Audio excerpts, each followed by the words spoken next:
The number of deaths in Andhra Pradesh caused due to heavy rain has gone up to 29. Over 3,200 villages in 16 districts have been affected. 6,500 homes have been damaged. So far, over 72,000 people have been evacuated.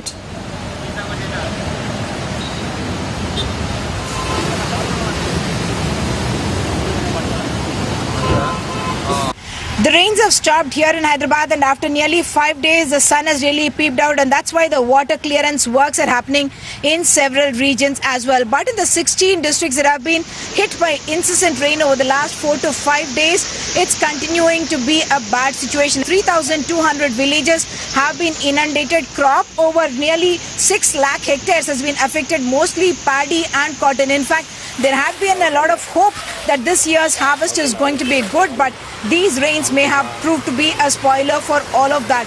Roads over 1,000 kilometers have been affected, and the national highway in fact has been breached at several locations, because of which there is heavy traffic on the Vijayawada-Hyderabad highway as well.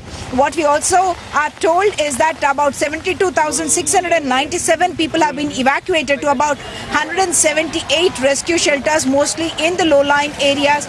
555 cattle, in fact, lives have been lost.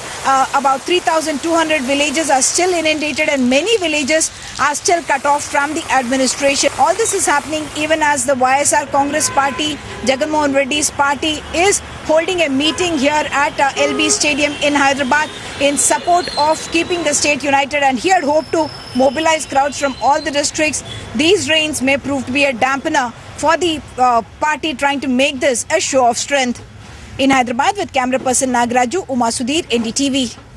Uma mentioned that despite rain lashing all parts of Andhra Pradesh, Jagan Mohan Reddy decided to go ahead with his party's meeting in Hyderabad in support of a united Andhra Pradesh. And in those pictures you can see the meeting has witnessed a huge turnout. Special trains and buses were booked to bring people from all parts of the state for this meeting. That's the first such gathering by a political party in Hyderabad on the issue of bifurcation, and also Jagan's first after coming out of jail on bail. The police had initially denied permission for the meeting, but Jagan approached the courts and got permission. The court has said the meeting should take place between 2 and 5 p.m. and there should be no provocative speeches, and there should be no rally either before or after the meeting. We are here at the Lal Bahadur Stadium in Hyderabad, where for Jagan Mohan Reddy's Samaikya Shankaravam meeting, huge numbers of people have gathered. As you can see, the stadium, in fact, which has a capacity of about 30,000 just in the stands, and overall about 1 lakh, is filled to the brim. Even on top of the stadium, there are people who have climbed there and tried to get there.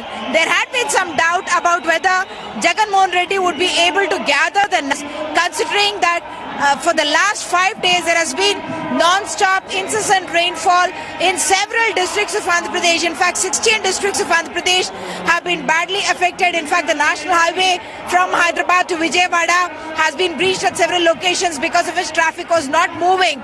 But huge numbers of vehicles, buses, public transport buses, as well as trains, in fact, had been hired by the YSR Congress party in order to make this into a show of strength.